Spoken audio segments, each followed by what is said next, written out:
Ce sont deux hommes que l'histoire a réunis. L'histoire du XXe siècle, mais surtout l'histoire d'un sous-préfet, Jean-Marie Robert, en poste à Akbou, en Algérie, à partir de 1959.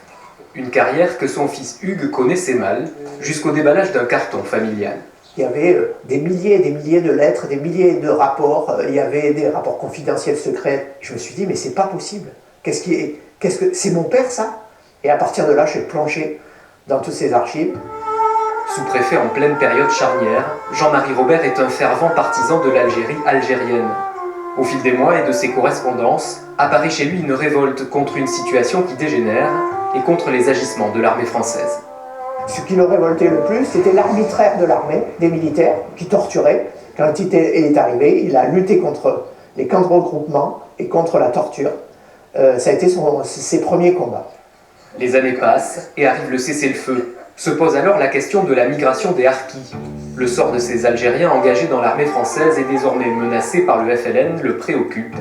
Boussad Boukéroui l'a croisé. C'est en partie grâce à lui qu'il a pu rejoindre la métropole. Moi, il m'a dit, alors vous voulez y aller en France? J'ai dit oui.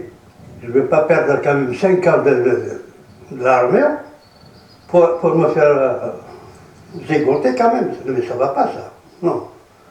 Il m'a dit, bon, t'inquiète pas. 1962, Jean-Marie Robert quitte l'Algérie et devient sous-préfet de Sarlat. Mais le sort des Harkis reste présent en son esprit.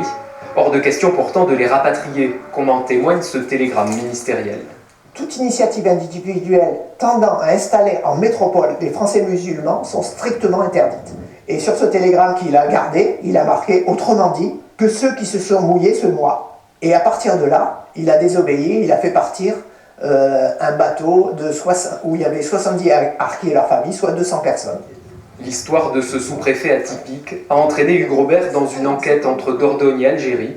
Il devrait contribuer à un colloque sur le sujet, prévu pour 2022.